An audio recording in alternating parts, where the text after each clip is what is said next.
What's up, everybody? Welcome to HA Podcast. I'm your host, Kyle, known as Sophist in the world of Warcraft. With me this week, we have Xizta. How are you? How's it going? Good, good. What you been doing this week? Playing a lot of worms. A lot of worms. How's that been going? Terribly. Does that have anything to do with the video we just showed? It very the well pre-show? might. Maybe. Cluster bomb. The Hail Mary. That's fine.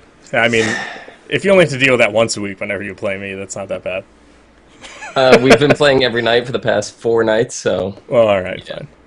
Alright. Well, so, normally this is the part of the show where I introduce the sensible part of the show. We have Indy, but she is gone this week on a little bit of a trip. But she will be back next week, so we won't miss her. Just out of life grip range. Yeah, she'll be back, so we won't have to miss her for too long. But because we are missing Indy this week, we brought in a special guest. We have probably, I'm sure we've mentioned it before. I know recently he's been confused with a top world raider, so that's pretty cool. I don't know if what that's like, but I'll introduce you guys to... It's not Trekkie. It's not... No. This is Squishei. How are you, Squishei? Pretty good. What's up, guys? Tell us a little bit about where some of these guys might know you from, parts of the internet where you kind of hang out. So I generally have late night drunken trial streams with Mike B. Lately, it's been a lot of worms as well. I like to hang around in Gamebreaker as well, and just chill. Yeah. With Xizta dying a lot. Yep. Well, that's yeah. Really? You have to throw that in there? Yep, of course. Why is that everybody's hot topic when my name gets brought up? That you die a lot? Because you die a lot. It's true. So as far as games that you play fairly frequently, I know you play World of Warcraft, because we've played World of Warcraft with you. No, I don't play that game. It's terrible. What else? I'm pretty sure you've been teaching me how to play League of Legends, so... It's true. I'm getting there, sort of. Kind of. A little bit. I bought a skin the other day. I don't know if you know this. I didn't. First skin, Warwick skin. It was on sale. Because I'm cheap. Glad you're enjoying it. That means that I'm good at the game now, right? Yeah, because skins is a definite way to win League of Legends right there. That's what I thought. You get buffs and stuff, and you can't die. Things like that. Exactly. All right. So you got Trials, World of Warcraft, League of Legends under your belt. I'm sure you play... Well, you play Worms. As we just... Well, actually, you were on my team in that game. But it was the end of the game. His suggestion, too. If it was just Sophist, I would have made it up the girder, dropped another girder, I would have roped up onto the top of the castle, and I don't know what I would have done, but I probably would have ended up killing myself anyway, so... I gotta get my a copy of Trials. It seems kind of fun. I don't know, I've never played it. I've seen I have a little Trials. bit of I haven't played much of it, but I'm pretty bad at that, too. It's good. All right. So we went over in the pre-show a little bit with you about our little form. We don't really have much of a format. We tried to have a format once, and it was really stiff and kind of awkward. So we just kind of wing it now. We get some show notes, and we just talk and see where everything brings us. Cool. So we could start... Where do you guys want to start with? Usually I run the ship, but what do you want to do? Do you want to do the lore segment first, or do you want to jump into all the news? We have a ton of news, I guess, this week. It's all over the place, but... Let's do the lore segment first, since there's really not much to it, so we can spend more time talking about stuff and not end up squishing this. So okay, yeah, we can do that. No pun intended, Squishy. Yeah. It was intended. I know you. All right, let's start with the lore then. This week we went to the Stockades. We checked. We didn't run it, but I don't think we have any characters at that level. Checked out some of the stuff, and it's an alliance dungeon. Why would I want to run that? Yeah, but you get it now. Too true. You get it. Kids. Actually, when I was leveling my character, as a horde, there's 2 places that are the worst to get as a horde character when you're leveling, when you're just chain running dungeons. That's the Stockades and Nomuragan. both Alliance instances, They're coincidentally. awful. There's no quests. You get barely anything from them. Yeah. And if you die in the Stockades, You- have fun Knowing with that me. run back. yeah, it is awful. Yeah. Yep. All right, but let's get into the lore a little bit. So, Xizta, do you want to how about you give us the basic rundown of what goes on in the Stockades? Well, we have the prisoners that were all put in this secret high security prison under Stormwind, and they all revolted and basically broke out of their cells, and it's a free-for-all down there. And then the warden escapes, and he's outside, and he gives the quests to the Alliance or whatever. The Horde gets screwed on that, but that's whatever. And he sends you down into there to try to get recontrol of the prison, which we did in Vanilla WoW. Well, the Alliance did anyway, in Vanilla WoW. And then Cataclysm comes around, and after everything's all in order again, it just goes to chaos once again. So can't be a very secure prison if they keep breaking out of their cells, can it be? Well, I mean, it's fairly secure. They break out of their cells, but they don't go anywhere. They just kind of hang out. They're like, we did it. Actually, every once in a while, made they it to will the hallway. run out through the front door, but there's guards outside that'll engage in this little battle, and they die in like 5 seconds. But yeah, they keep escaping, but they don't get very far. I'm out. I got to the other side of this bar. Now what? What do I do now? It's only a matter of time. So yeah, the first one. The funniest thing that we found out about the first one was that none of the bosses dropped loot. Well, there was one. It was Brugar Iron Knuckle. Yeah, He was a rare spawn, so he wasn't even there every time you did the instance. yeah. Squishy, did you run this at all? The old one. The Ever? old one, probably once at level 80, just because I don't play Alliance. So Yeah. I walked in and walked out. Yeah, So I think, can't tell you much about the old one, unfortunately. I think that's the extent of my knowledge. If I hadn't done any little bit of what the hell is that word? Whatever research. There you go. I love English. Yeah, I think maybe I went with a group of friends, ran into Ironforge, killed some people, and then ran into the Stockades and was like, oh, well, maybe we should Stockades just is do not it. an Iron Forge. God damn it, Stormwind. You got I have a phone call. Should I get that? No, don't do that. No. It You was want me to? so Blizzard was calling him to let him know that it was Stormwind. That's not exactly what that was. They were Actually- like, it's actually Ironforge, just you lore. Lore turd? was just trolling him. Yeah, exactly. It was Lore calling. Hello? Because he's creepy like that. lore? And- What? Yeah, that was it. They came calling to yell at me. Ironforge. This is why I don't play Alliance, or one of the side effects of not playing Alliance. So lore can call you? Yeah, he can if he wants. That's why you don't play Alliance? No. Anyway. There was this other guy in there, Terragar the Dread. He was an orc, and the interesting thing about him is he actually didn't use the standard orc model. He used an alpha orc model, where he was actually a much grayer orc with war paint splashed all over him. He actually looked really cool. Kind of disappointed that they took him out of the game. But yeah, apparently he was sent to the Stockades for I don't even know, illegal. What is it? However, due to the corrupt and inefficient legal system, I just picked that up in the middle of the sentence. That didn't even sound right. So yeah, he was an executioner basically, and they threw him in there. Let's move on to the second part. Yeah. Cataclysm, where we actually ran a little bit, and there's more that we know other than the original time where the people didn't drop loot. There was one other dude from the first one that was kind of cool. It was Dextrin Ward. I just want to bring him up real quick. His name was actually taken from an H.P. Lovecraft novel, which was the case of Charles Dexter Wardley. Or Ward? Mm-hmm. Charles Dexter Ward. Yeah. So Dextrin Ward, he stole bodies from the Ravenhill Cemetery. I just felt like I needed to bring that up because I die a lot. You probably belong in a cemetery. He might have taken a couple of your corpses. He very well might have. He delivers them to Morbid Fell Councilman Millstripe. So, just weird little tidbit of info that some of these guys actually had a backstory that I didn't quite realize. And the final boss in the original was Basil Thread, who was actually a lieutenant of Edwin Van Cleef from the original Dead Mines. That's right. There was a connection between this and the Dead Mines. That Well, it's actually the guy in the new one, but this guy as well. Yeah.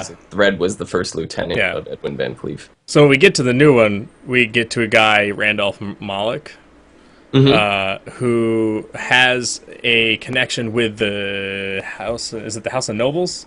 Yes, it is the House of Nobles. And basically, what do they? They run Stockades. They run Stormwind. Yeah, they're the government behind Stormwind, and they were formerly, well, it's one half of the Stonemasons Guild, which was the original. They set up Netherguard Keep, they set up Stormwind City, and all that, and then at one point they split off. Half of them made the Defias with Edwin Van Cleef, and the other half went and formed the House of Nobles. Yeah. Well, they were part of the House of Nobles, and then that's when you had that split, because these guys said, we're not paying you guys, and then Van Cleef said, well, screw you, I'm going, I'm leaving, I'm taking half these people with me. Right. And they went and hid in the Dead Mines. What else do we got in here? We got the coolest named boss ever. It's the worst boss name I think my 6-year-old nephew probably could have came up with a better name for a boss. We got Lord Overheat. Tell me that's not the coolest name ever. It's so corny. He was not actually a prisoner. He just kind of got ripped into there during the Cataclysm. He just showed up and was like, hey, what's up, guys? And then killed half the prisoners. Lord and then, made babies. Yeah. Fire the wing. He overheated the babies into existence. Did they? I don't know. Lord Overheat. Maybe they threw cluster bombs. I feel like he needs I feel like his nickname should be like Turbo or something. Turbo. Lord Turbo Overheat. That would just make it even better. So his middle name? No, his nickname. Yeah, like in quotes. No. Turbo. Yeah. No. No. I'm going to agree with Squishei on this one. We got this. I think it would. It'd just make it that much cooler. No.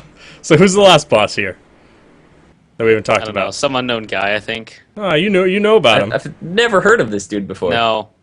Never. All right. You don't want to talk about Hogger? Hogger? Hogger. Oh, man. It's Hogger.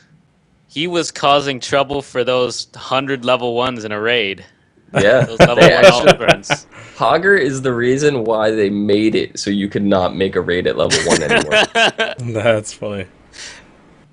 Yeah. There was so many rumors surrounding Hogger back in vanilla. People would beef his legend up so bad. They'd say that his difficulty at that level compared to raid bosses at level 60. There was rumors that he dropped Thunder Fury and like all these ridiculous things, which obviously aren't true. But That's not how you get your Thunder Fury? No, but we will get there eventually. So you just wasted 60 hours of your life farming Hogger? Now you know. No, not me. No. Damn it. I have better things to do. Oh, Like man. die. Damn. Yeah, so as you guys can see, Stockades, if you've been there, which most of you have at some point, especially if you're Alliance, is like a 30-second dungeon with not much more lore other than, hey, there's some prisoners here, and It might be a 30-second dungeon, but kind of on the you might think it's a 30-second dungeon because it is actually the smallest instance in all of World of Warcraft, except maybe now with Trial of the Grand Crusader. I take that back. Trial is much smaller. it's a circle with a But circle prior to below Wrath of the the Lich circle. King, it was the smallest instance in the game. And for such a small instance, there was so much trash packed in this thing. If you feared a mob anywhere, you pulled like the entire instance. You were done. Yeah, but that's You good picked if a you win. have heirloom gear. If you have, I'm talking about way before. I'm talking about the original one. Back in Yeah. vanilla. Yeah. Like if you feared a mob in there, you were done. Done. Yep. All right, so that's it for the lore, I think, unless you guys have anything else that you can possibly think of to cover for. I'm just. Other than it was probably It's an Alliance dungeon. What else do we have to say about it, I'm glad Indy's You not know. here to stick up for it because she'd find some way to like twist and weave it into like being such an awesome instance. just There was because a love story between Lord Overheat and Hogger, and they had a fiery old baby, and it was the best. It had a fire baby with Eladin. It is now under the care of Medivh. Yeah, we miss you, Indy. Yeah, I think I think there's not much else we can do in there. No. I mean, let's take the portal out of Stockades right now. Let's get at Hearth we're gonna out. hearth back to the news segment. Hearth back to Orgrimmar. Good news, everyone! Plenty of news this week. Where do we want to start? Let's just pick up with... Let's see. I mean, yeah. Man, there's not even Trogs in there. If they were Trogs, maybe I'd be a little more interested. Maybe. That almost segue. It was almost. I had to come back because we didn't talk about Trogs. I had to come back. So let's bring up what all three of us kind of did this last week. What we plan on doing on Monday is PTR testing. We have had, they opened up 4 bosses, I believe, this past week. And between you two, I think you did all 4, right? Yep. We Yeah, did with Go. Livia D. Grace from Legendary. She was in our group. Yep. Yeah, Couple of the guys from our Mumble that hung out, and yeah. it was a lot of fun. And actually, I hadn't done any real raiding except for LFR since MOP started. I've kind of been super casual about playing. And this, like, ignited some, like, part of me that, like, wants to raid again. And, like, I'm even more excited for flex raiding. And we're not going there. We're not doing the flex raiding talk this week. But Mike Schaffnet's not going to call into our show and ask about flex rating to completely derail this? for the amount of times that you troll him, maybe he will. I don't know. Maybe that was him. I don't have his number, but maybe he was calling to screw with you. Yeah, I mean, it made me want to raid again, which is really cool. And I think I'm gonna start raiding in 5.4, so I'm working on that, getting some gear level and maybe doing at least a flex raid, maybe a 10-man. Yeah, I actually spoke to Lore, and he said our Saturday raid is not out of the question, so it may be coming back. Cool. So stay tuned for that. That'd be fun. So what were your guys' first Squishy, what is your first impressions? We could start with was it Immersius, the first one there? Immersius was definitely on par with the whole first boss is kind of easy, which is good for an overall raid. You kind of need the first boss to be easy so you don't brick wall right into it. Oh, like Horadon? I'm sorry? Sort of like a Horadon? I mean, he's not the first boss, but... Yeah, kind of like that. But there's 2 phases, and there's kind of 3 abilities in each phase. Stay out of bad, and do stuff. And it's generally a very simple boss. It feels quite of a long encounter, though. Which is kind of weird. It's like a ramp up in reverse. The fight, as you go, it seems like the phases get shorter and shorter, which is kind of different than anything they've done so far. I don't mind the longer first boss, because that gives them something else to make it difficult other than, like, hard mechanics or, like, needing a ton of gear. So, like, they can do something like, all right, well, you have to be able to do these very simple things for a decent amount of time, and then you get your loot and you move on to the next guy. So that's not terrible. Although I can see it getting a little, if it is that long and you can't just, like, burn through it, getting a little rough. The good part about it is it's definitely front-loaded, because you have his whole health bar. And as you go towards the fight, he respawns frequently. And every time he respawns with less health. And so you end up being with the harder phase being shorter every time and making the fight easier and easier as it goes on. Yeah. Mm-hmm. Okay. And as Sandillion has pointed out, it's definitely a step away from the opening raid tier in Miss of Pandaria, which was the Mogushen Vault dogs. The dogs. Yeah, that was awful. That was the worst first encounter you could do. I don't remember it. Yeah. Well, for 10-man, it was one of those that was kind of overtuned as well. It's kind of like Horadon in 10-man. It needed a little bit of a nerf. It wasn't tuned properly going in there. No, I'm kidding. All right, so first impressions of Immersius is they're kind of on track there. I like that they also threw random mobs in during the ads phase, because all the ads, when it splits up, it goes back into the boss, kind of like Visitus if you ever did him in AQ40, where the more you DPS, the lower his health pool is. But they added different ads that you actually have to heal up, so the healers have something to do in that phase as well, which is kind of cool. Oh, that's different. That's cool. So you go from him to, what was the next boss, Xizta, that they threw at you for PTR week? The protectors, I believe. Yeah. So, yeah. What are your impressions on that? I thought that was a pretty well-tuned fight, which is very rare for PTR. I thought it was pretty much perfectly tuned. It's going to take a little bit of work. There were some bugs in it, obviously, so the bugs need to be fixed, but the tuning, I think, was done properly. You get 3 different ads, and based on which one you reduce to, you take down 33% of their health or whatever, and based on which ad you choose to do first, it will do different things. There's a rogue, which will put poisons, garrotes, and various things on different raid members, and if you knock him into the phase, it wipes all those debuffs. So he's not your first target. You don't want to attack him first, because otherwise these buffs will stack up longer. You want to have him as probably either second or third.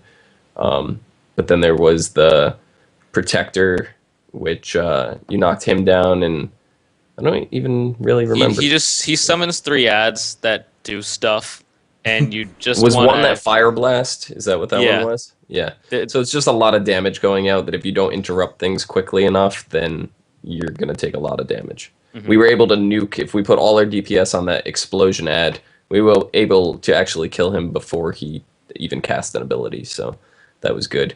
And then the other one was the Priest, which, what did that one do, Squish? It was just kind of an AoE intensive phase. Everybody kind of stacks up in the middle, and there's some ads that you have to kill. Yeah, there's like a bubble or something that you all had to group up and sit in. Right. Okay. And there's some raid-wide damage. Nothing much. And after that, it's just rinse, repeat until they're all dead. They all have to reach 1 health at the exact same time around there. Where is this guy in regards to progression within the raid? These are bosses 1 and 2. This is just 1 and 2. Okay. Yeah.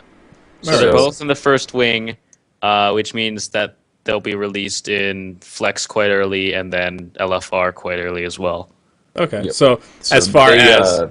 they're actually located in the Vale. This is even before you get to Orgrimmar. This is in the Vale of Eternal Blossoms, which is now known as the Vale of Eternal Sorrow. Oh, it changed. So as far as like mechanics go, is this going to be another step? Is it a significant step up in terms of difficulty from the first guy, do you think? Or is it just a matter of tuning him down or up to where it needs to be?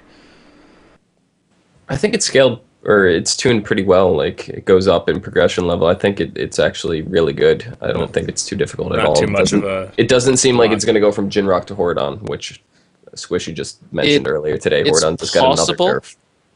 So. Depending on the mechanics, because you have the choice of which ones you want to push when, if a group does not know which mobs to DPS first and in what order, hypothetically they could have a bunch of rogue poisons ticking by the end of the fight if they killed him first or whatnot. So it could possibly be on that level of Hordon if the wrong strategy is used. Oh, so if there's some confusion early on in progression, maybe people will struggle until they go, this is why.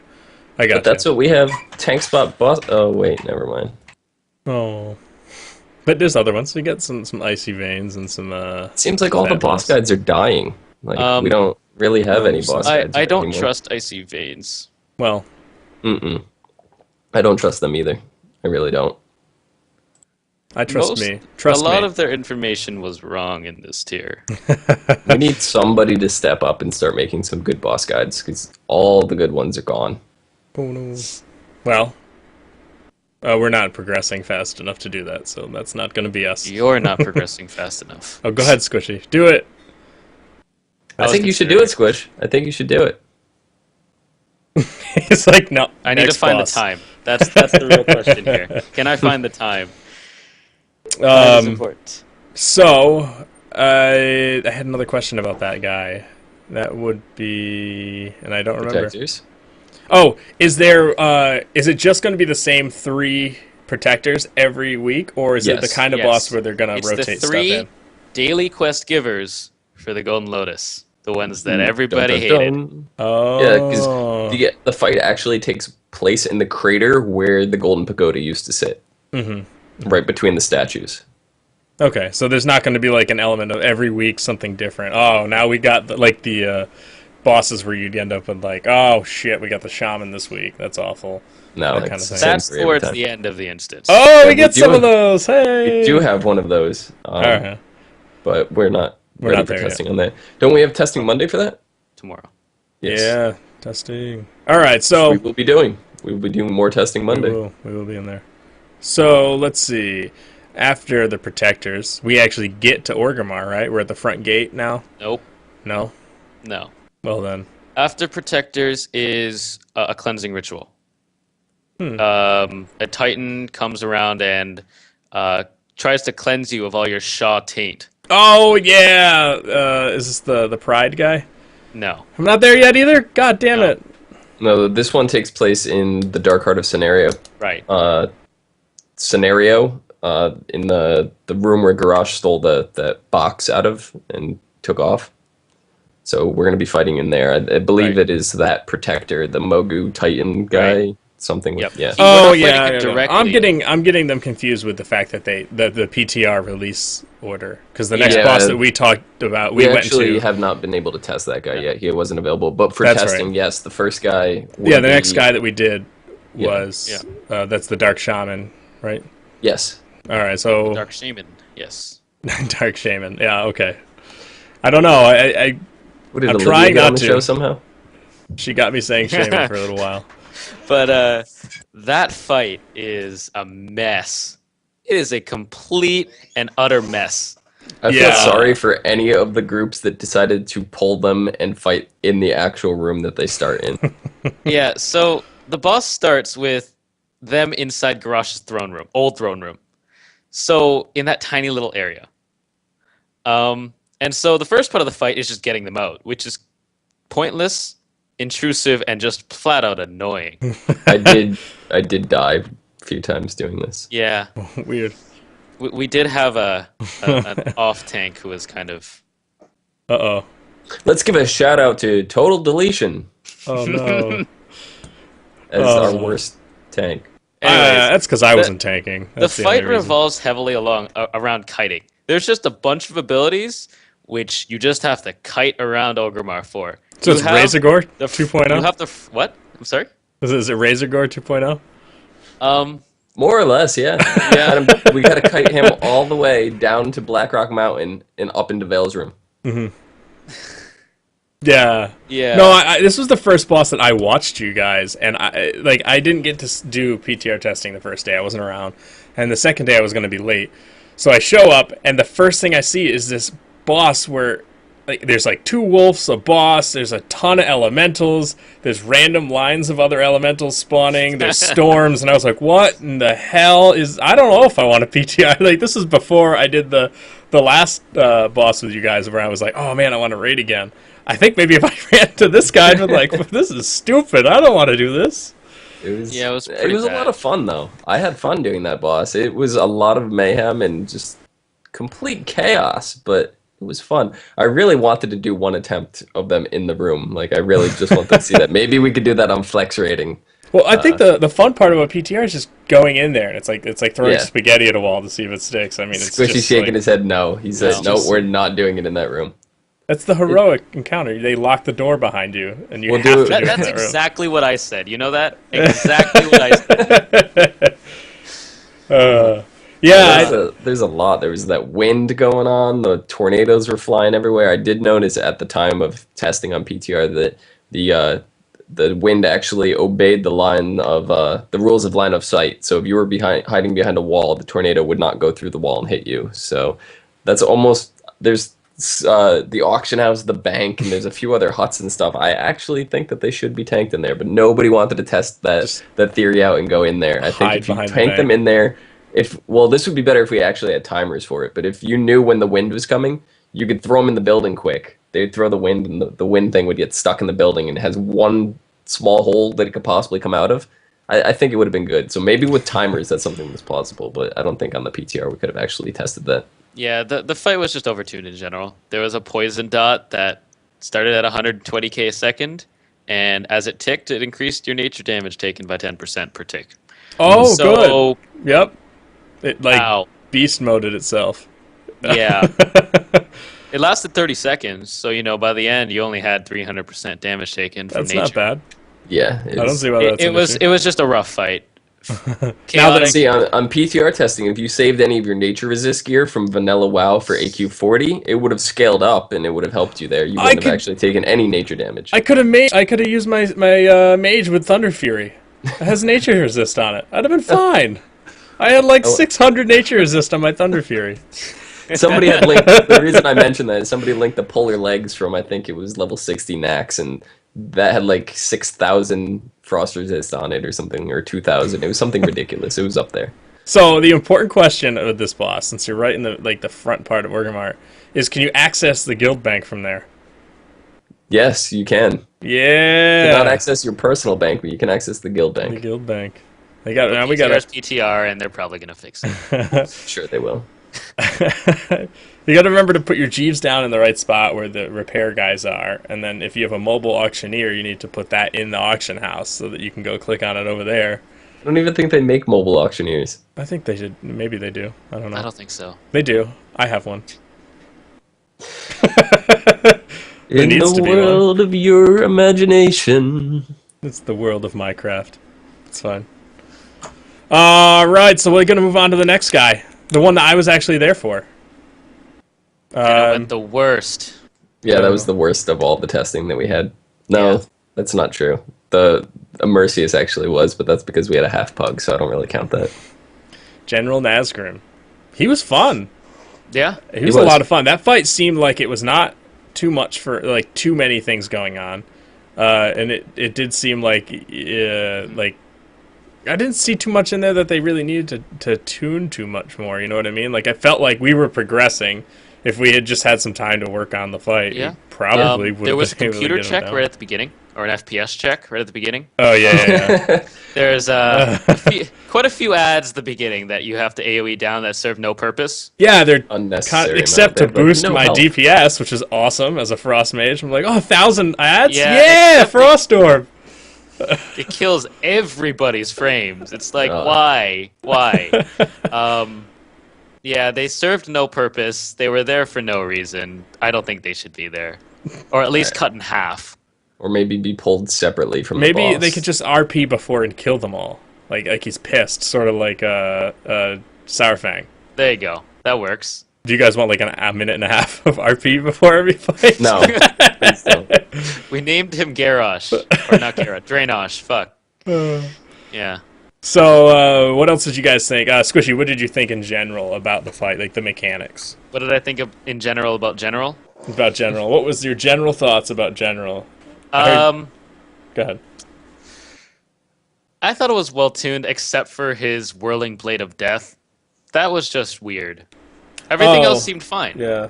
It just would randomly, once again with timers, it'll be better, but it seemed like it would just spawn wherever it wanted. One time it spawned inside of him, so I dropped dead, and I was like, what did I die from? I didn't even know the thing was down. It could cast so fast. Yeah. There was not even like a buffer window to, it's here, get out. It's just there and you're dead. There's that much. Yeah. And then one time I was like, all right, it should be coming out about this time. Let me run away. And I ran away from it. And then it spawned on me and I died again. And I was nowhere near the guy. So I was like, I can't win. Yeah. The other thing is that room is tiny. It is. And for that giant blade to spawn and take up like a fifth of the room, you never want that to happen. Ever. Yeah. Can you imagine that room on 25 man? Yeah. Like 25 man will probably be like, all right, are we going to get less than the amount of energy to spawn the blade? In 25 man, give him rage so he uses his war song ability instead, because we need that room. I feel like in 25 man, it's going to be a lot of like we started to do it towards the end was put the raid markers down, and it's going to be like, all right, the raid has to stand in this corner, so that way when he spawns that thing, we get the hell out, or like when we know it's going to happen. It'd be funny if they dynamically change the walls and the room layouts based on 10 or 25 man, which I know is something that they had talked about in the past, but I really don't see a feasible way for 25 people to fit into that room. I don't see it. It's going to be fun. Yeah, I think it was fun. Frames fest. See, I didn't have any frames issues, but I mean, I don't know. Well, it was 10. Maybe they'll double the amount of ads there for 25, man. That would be cool, right? And double the spell effects. Yeah. Considering there's twice the amount of people. Yeah. Yeah, Now, that'd be good. The only thing that I saw, like, getting away from that rogue, for me as a frost mage, was easy. Was the time of your life. I was just like, why is this so hard for everyone? But there were other people that don't have all that, like, the root and the blinking and the blazing speed. And some of them were having a little bit of an issue getting away from the rogue, but not terrible. It's just, for me, I was like... You mean by some people, total deletion once again? I think there were some people. I see a recurring trend. Yeah. I think there were other people. No. So he's got 2 shutouts now, just saying. Yeah. Both of how bad he actually is. Yeah, I think... I don't know. I didn't have much of an issue, but I could see why some people might. But he was stunnable, so if you work together with everyone, I think towards the end we realized that as long as everyone didn't use all their stuns right away, it wasn't a big deal because there was diminishing returns, right. and so you don't want everyone to do it. So you had to have some sort of coordination as to what you were doing there. But if it was on me, no one needed to do anything because I could just run away and like kite him around the room forever until you guys are ready to kill the rogue. Right. So I mean that was a ton of fun. I can't wait to go next week. I think I don't know. I didn't even look to see what's tomorrow. Yeah, that's next week. Tomorrow's stuff is gonna be interesting. Yeah, I can't wait to see some. I haven't even looked. I'm gonna look tonight to see what's going on, like what bosses we get to look at. But I'm excited to do that. To do it. So that was it for the PTR testing, I guess. Well, we can still kind of stay on the PTR realm and kind of talk about the Timeless Isle, which you guys have a little bit of information about. Dom, you want to give us a quick overview of what the Timeless Isle is and what it's going to kind of mean for everyone?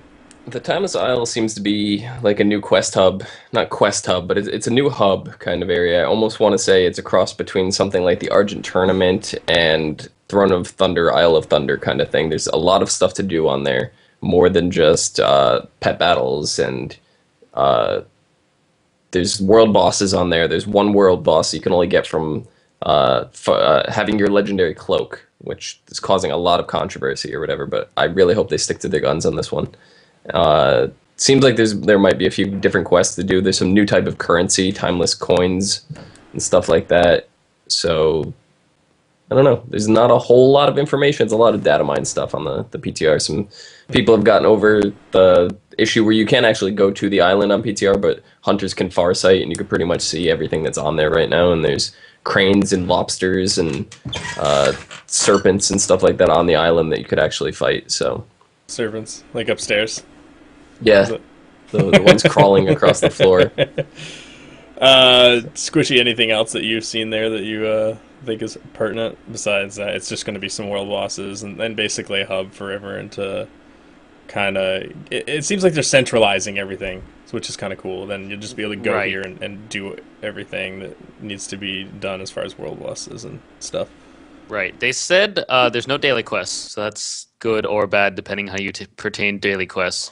But they said there's going to be something like Battlefield Barons or more dynamic event type stuff that you get the timeless coin currency from. Now, that's going to be important because timeless coins are the only thing that are required for the legendary cloak. So everybody is going to be farming there on day one. Oh, that'll be fun. Wow. You're going to see as many people there and with the cross realms, the whole new, the whole merging of the server type deals. That's going to be fun. There's going to be a lot of people in one little area.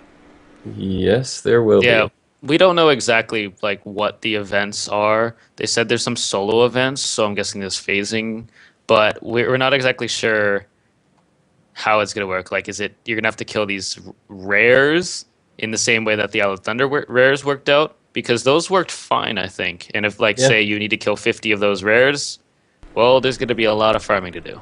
Mm-hmm. Do you think they'll be tougher than that, though? Because I think if they're expecting a ton of people there, it could be similar to the commanders, maybe, in Battlefield Barons.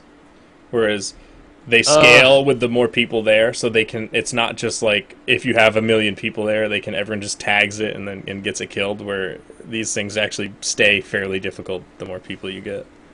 It's gonna have to have some kind of AoE mechanics like Progenitus on the LF Thunder, where he does nothing but try to knock people off his cliff. He's my favorite. So I love him. if they have something like that, like he does nothing but melee the tank for whatever, and just try and AoE people like one shot void zones or something, that could work. But they can only scale the health so high, because like on my server, I'm on a high pop server. If there's 100 people attacking the boss, if they just keep scaling the health up, he'll have 500 million health, no problem. Sweet.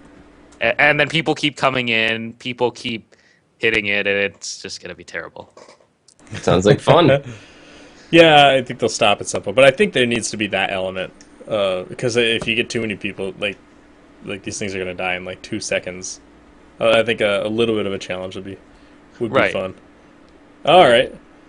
What else? Since I guess we just talked about the legendary cloaks, they did release a little bit of information about them. Or I don't know if they released it, but there was some data mine stuff about the legendary cloaks. Let's see if I can pull that up here. Well, they also released or data mine the chain. And like I said before, there's not much to this chain. You're gonna get it. You're gonna get your cloak before you, or hypothetically, you can get it before you get in the raid.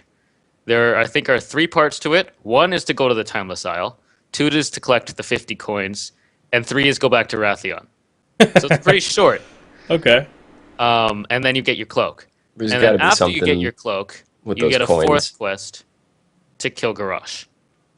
And then there's the boss that once you have your cloak, that Right. you can see on the island.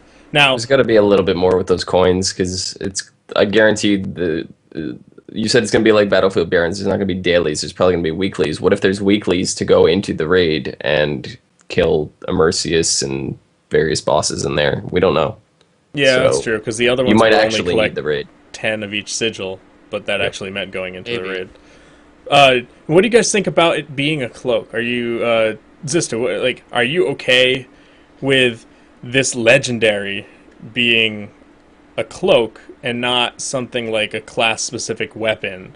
Or, I mean, I guess just a weapon, because that's what legendaries have been for so long. Are you okay with this being like the poor person's cloak, or legendary? Like everyone's getting one. Like they're handing them out. They're operating this cloak.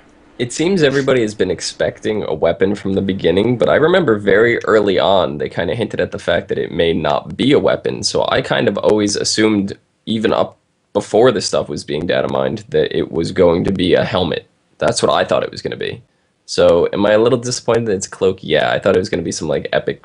They said it was something that the graphic we could show off. So I knew based on that it was either going to be helmet, shoulders, cloak. Mm-hmm. It was completely eliminating weapon. I really thought they were going in another direction, which they ended up doing. I was just based off the fact that we got a meta gem to stick in our helmet. I thought it was going to end up being a helmet, which I thought was really cool. So am I disappointed it's a cloak? Yes, but not for that reason. I think it's fine. I just don't like the graphics of any of these cloaks. I think they look like crap, but that's just my opinion.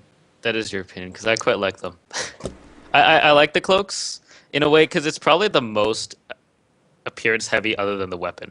Like you can tell who has gone through these quite difficult solo scenarios, who has gone through that, and who has completed it, because that's one of the things that's been missing from raid gear these days. Just kind of the appearance of being a raider. Now, on that topic, there was a blue post a while back about the very first part of the chain. You get a 500 stat gem, and somebody asked, "What do I do with it since we're not using it anymore?" And I can't remember who replied, but somebody replied, "Keep it. You may need it for later." So I'm curious if there actually is a weapon, because people have data mined stuff after Rathion's legendary cloak and something about the Golden Lotus's quest chain. So I'm wondering if they haven't put it in yet, so data miners can't get to it. And That there would be actually interesting. is a weapon. So if with we got a 2 shot touch. legendaries, Right. That's my thinking. what if not only it was a weapon, what if they gave you a helmet too? No. You can't be right. Stick No. your meta helmet socket in there. I mean, maybe if you're able to get like, what if that boss that you can only see on the island if you have your legendary is only like it's like still like it's like a 40-person boss or something. So you have to find 40 people or 25, I guess now, that have their legendary cloaks to go kill this boss, and then he has a chance to drop a legendary weapon of some sort. Is that like too many? Cool. Is that have I gone that far down the rabbit hole that I'm thinking about this, or is that something you think is maybe viable? That would be pretty cool, but I don't think they're going to do it. I don't think he'll drop a legendary, but it's possible that he may be part of the undetermined continuation quest. Like, kill this guy. And it does look like you'll need a lot of people because he has a 5-minute hardened rage. Now, I have another question. What if this is a way for them to continue this legendary into the next expansion? Is because people the big issue with a lot of people in legendaries is I finally got this legendary, and the expansion's over. Like the rogue daggers, I believe. Like you get the rogue daggers, and then you're like, oh, cool! I used them to kill 1 week's worth of raiding before the next expansion came out. What if like you worked this whole time during this expansion, and then you do this quest afterwards? You get your legendary cloak this expansion, which is not that exciting. But I'm sure the cloak will last you till at least the first raid tier of like probably just entry level. You could probably get away with getting in with that cloak, the legendary cloak. I'm almost willing to bet money on it. Yeah, I can see that. I wonder if there's a way for them to kind of just because this cloak is the kind of the first of its type. The thing that makes it legendary is it has procs on it. Yeah, yeah. I mean, on your spec, I think that's going to be something very difficult to get rid of, even based on stats. Like the proc. What was the melee one? It added cleave damage. The tank one is ridiculous. It's Argent Defender on a 1-minute cooldown. Yeah, fully absorbs the damage of one attack that would normally kill you. This effect has a 60-second cooldown. Yeah. So every minute, you can be killed. Yeah, but here's the problem. Tanks don't take that except warriors. Pallies, they don't want dodge parry, they want haste. They take the DPS one. DKs are kind of in the same boat. So they'll have the DPS one. Monks, druids, they'll be taking the agi one. Oh, well, so it's a very narrow tank. It's a very warrior cloak, in a way. And I know the healing one does a buff that does 3% healing on your target, like a dot that gives every second for 3 seconds. It'll do 3% of their total health, or their missing health rather. Mm-hmm. Now, so I think the cool part about these, yes, it's a cloak. It's not a weapon. It's not something that. Like, a weapon just seems like so much like cooler for some reason. I mean, it's just this like cool thing that like you get to show off and you get to use to kill things. A cloak is kind of like, oh, I don't even use it. So what if I don't like the way the cloak looks? It doesn't match my transmog. Damn it. But like you said, the thing that makes these things legendary is those procs. Like it still does legendary type things. So and you've put they did make it so that people actually have to put effort into getting these things. Like, if you don't put any effort into this, you're not going to get that. What I want to know, is it more beneficial for me to pick up the one that does DPS, or do I have an option to pick up the tank one so I could die less? That might actually be good for you. Food for thought. The endurance of Xizta. True. But I don't think the tank proc is even that good. I really don't. How do you know they're not going to tune heroic garrosh around your tanks having it? Maybe. Oh, it's another Oni scale. Remember cloak. that whole part about optional, even though it's totally not optional? Right. So not if optional. They make it mandatory, then it's not optional. Well, here's the thing. The new boss on the Timeless Isle that we just discussed, that cloak is mandatory. So maybe that boss, it'll factor into that. But I don't think people in certain his raid abilities groups have been data mined already. it's a boring fight. No, not really, but It's been data It's a mined, but that doesn't mean coordinated it's finalized. I don't think they're going to change it.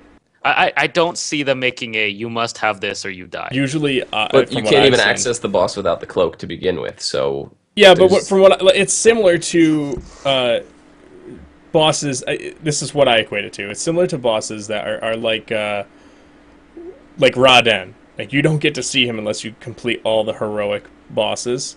Right. And those bosses never have the most interesting mechanics. They're never that challenging. Like if a heroic progression guild, like whoever gets world first, Lei Shen, they go right into Raden and it's dead within a couple. I think did they even one shot it this time?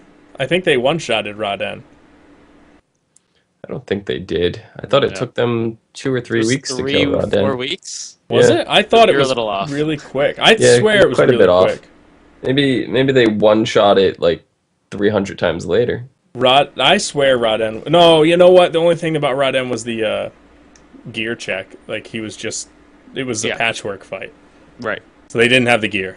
You're right. Yeah. Now I remember listening to a whole interview with one of the raiders, and they were like, the mechanics were easy. I remember now. Yeah, you're right. It wasn't, but still, it was very simple. It's not. It's a very straightforward fight, and it'll probably be the same. It's an optional boss. They would rather the bosses that everyone's going to get a chance to see be the ones that are interesting. Mm-hmm. Right. And the other thing is, they're not. I'm guessing they're not going to tune around the cloaks because they're probably going to put regular cloaks into the loot tables that no one's going to use. True. So Not no one. There are people like Umikins, for example, in our chat. She's not far enough in the quest line that she's probably going to see the cloak by the time Siege of Orgrimmar is actually released, so she'll probably end up using those cloaks. true. Yeah, I might see I might see on the alts. I don't know. All right. Well, we kind of dumped all that. What else we got left here? We can talk a little bit about Proving Grounds. I know not much is known about them, and only a few things have been data mined about them. But are you guys, Squishy, you kind of excited for Proving Grounds? Is something that you like, kind of along the lines of the Brawlers Guild, but a little differently aimed. You kind of excited to get in there and do some stuff with the Proving Grounds? It's kind of still to be determined in the way of how they do it. All that's really been said is they start off with you have to kill mobs. Then they add in fire. They don't have to stand it. And then they go from there. And I'm more interested in the where they go from there part. Because killing mobs and standing in fire is kind of the baseline for raiding these days. Yeah, Like if you can't kill mobs, then you're failing as a raider. Unless you're a healer, of course. But then you have not standing in fire, which kind of has not evolved over the 8 years of World of Warcraft. Well, sometimes you stand in the fire bed. to get a buff. Yeah, but it's... Or vengeance. It's very rare. Now, that's my excuse for tanking and doing bad stuff as a tank. well, now you said something interesting. Except for healers, where do you think they're going to do for healers here? Are they just going to be like, heal this training dummy while we put a huge dot on it? Or is it going to be something kind of like, you think that'll be fun? Like, that one to me is the most interesting of all of them. Right. Now, for the legendary quest line and scenarios, they actually put NPCs into your party. So you actually have them in your grid, your voodoo, or your just standard raid frames. So that will help out healers. And I'm guessing what they're going to do is just your standard, what originated from the Frostmourne area on the Lich King fight. If you heal the guy more, he deals more damage. Right. So you just keep your party as close to top as possible, and they'll kill mobs for you. And then I'm guessing like the damage intake will come faster. They'll add in dispellable debuffs. That's pretty cool. Yeah, I never even thought about that. That's pretty fun. I think healers are going to be the most complicated and the most fun out of all of them. Yeah. Because DPS, you kill mobs all the time. It's The tanking one just doesn't seem fun no matter how they do it. I don't know, that's just me. I just never found tanking to be that exciting. That's just me. Do you think it'll be different for each class? Like very class specific or just role specific? No way. It'd be You don't too think much so? work. I mean, they could have been working on this for a while. I don't know. It could be... I know there's going to be able to class tune it specific properly. leaderboards. Isn't that a thing? I could see class specific leaderboards, but I don't see class specific proving grounds. It'd be too much, I think. I wish there was some way that they could differentiate melee versus caster DPS at least for that. So, because you've seen in Brawler's Guild how some fights end up just being easier on certain classes. I feel that's going to be the same thing for proving grounds, and that kind of already throws a wrench into their plans. Especially when you get into the endless modes, which is actually what I'm looking the most forward to, is see how far you can go if you can get to wave 300. You know. It'd be interesting. You're sitting there, I'll live stream Proving Grounds. I'll be going for a day and a half straight. Just, Wait, I'm sure that involves you not dying, Xizta. So you really think you're going to get to wave 300? And he's done. He's dead again. And he's restarting and he's dead again. You and TD can have a fight, maybe, to see who gets the farthest. I'm not tanking, so that's not happening. Yeah, the tanking one doesn't seem that interesting. It depends how they make it, of course. Because, the tanking scenario for the cloak, the current cloak, is kill the Shah and taunt when he fixates on someone else. Oh. Cool. Taunt rotation practice. Sounds so exciting. I'm on the edge of my seat right now. I can tell. So... let's see. I know you got to go soon, Xizta, so we'll try and wrap this up. The other cool piece of news that happened this week was that Blizzard had a fan site mixer with kind of like all the big name people or big name fan sites. And let me see if I can bring one up here. I know I think Missy it was there. Convert to Raid, Curse, Gamebreaker TV, and WoW Insider all went. They got flown out to Blizzard to kind of hang out with all the community managers and learn more about what's going on in the World of Warcraft. Learn a little bit about how to. I think the big thing there was kind of how to interact with everyone to be everything be very well communicated between all the fan sites and stuff like that, and share knowledge and my brain isn't working again. That's okay. I know Little Missy from Game Breakers, Conspiracy Craft was there. I know Shaftnit from After Dark, and he's been filling in host for pretty much all of Gary's shows while he's been away. I know he was there. Pat Crane from Convert to Raid, Pat Crane's other host on Convert to Raid was there. I know a lot of people from Curse Gaming in general were there, the Wowhead people, the MMO champion people. So... pretty much a big party. I know Bashiok had a Ragnaros barbecue. And yeah. Yeah, I mean, it seemed like it could have... that was a lot of fun for those guys that got a chance to go. I was jealous. I'm excited to go to BlizzCon this year. So to get a chance to get in there and just see how they do everything there would have been a ton of fun. I'm sure everyone that went there had a blast. Plus, I could have gotten to rag on lore a little bit more. We do that anyway. Did you guys take anything out of that? I don't know. Wowhead did a huge write-up on it, and I haven't had a chance to read the whole thing yet. I know they talked about a lot of stuff that we talked about in here. But did you guys see anything from there that really piqued your interest?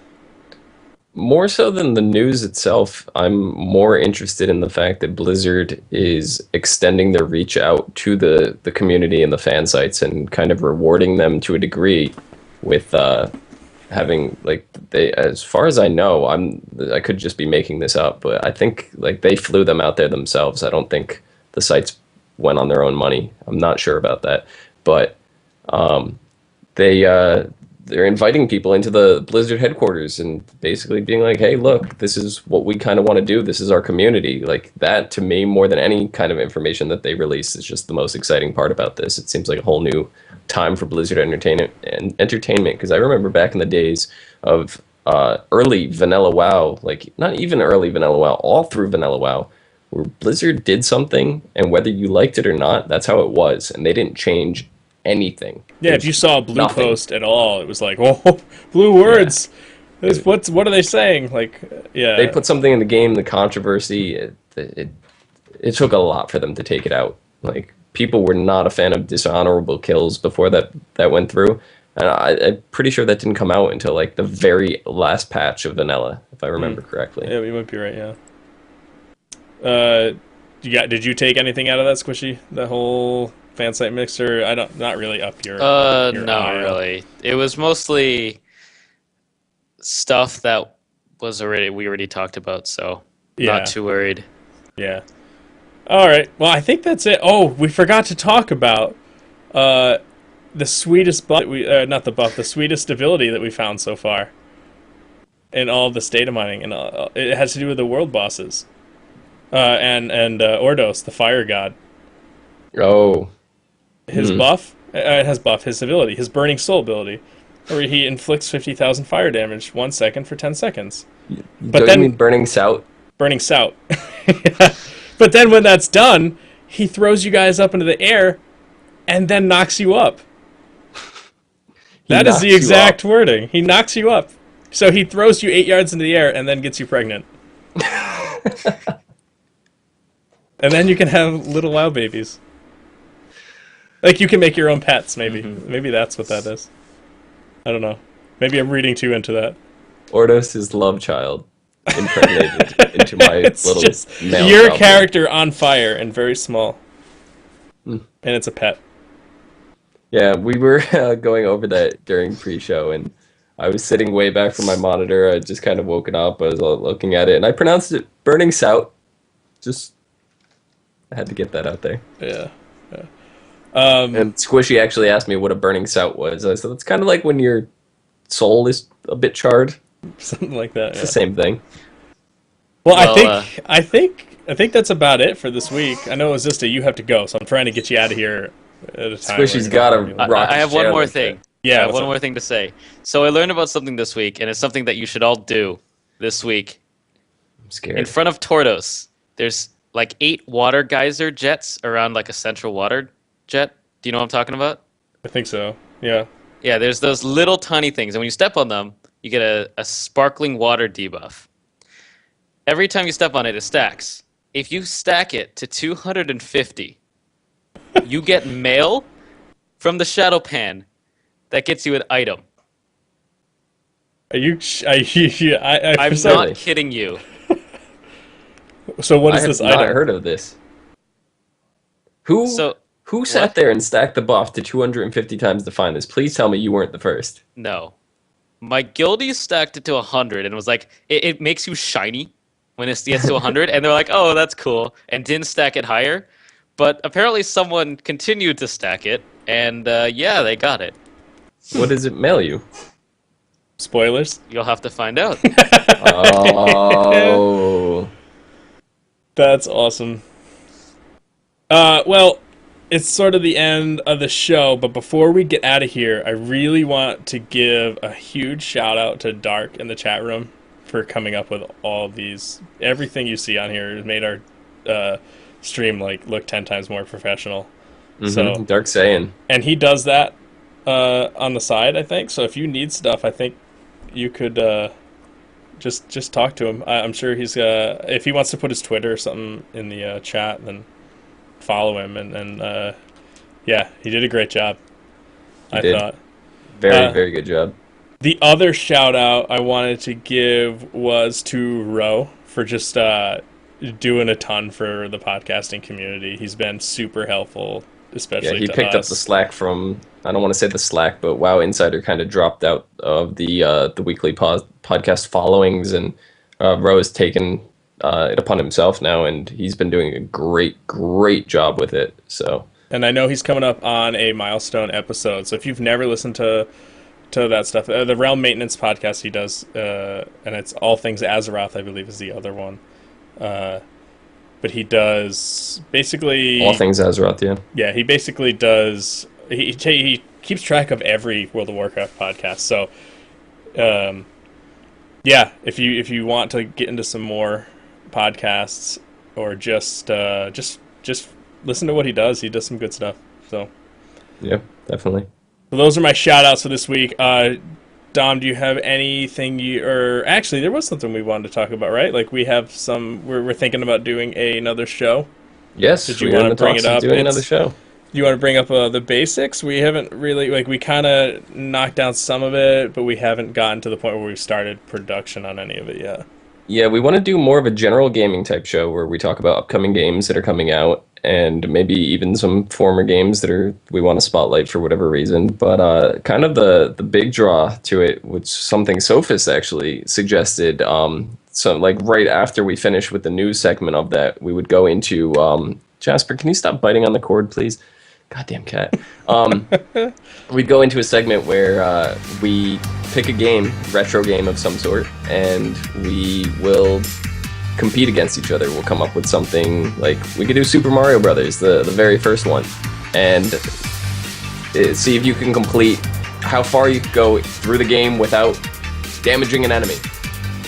Something. We'll just do something. See who gets the farthest. Depending on the game, we'll come up with a different challenge. And then we'll have the other person in a box up there taunting you as you play. You could watch the gameplay of one person and their thing. You watch the other person taunting them. It'll be a lot of fun. Yeah, I think we'll keep track. Maybe we'll do seasons of it, so we can keep track of who wins what season. Like keep a point standing or something like that. Yeah, which would be fun. We're gonna work out some more details, but we're pretty excited because it sounds like a fun show to do. Definitely. I don't know if we'll get too many people to watch, but it seems like it's fun. Fun thing to watch. Even if not, fun doing it. That's what matters. Yeah. So that's the news that we've got. Do you have anything going on that you want to let the people know about, Squishei, or NBA? Or yeah. I'm working on stuff.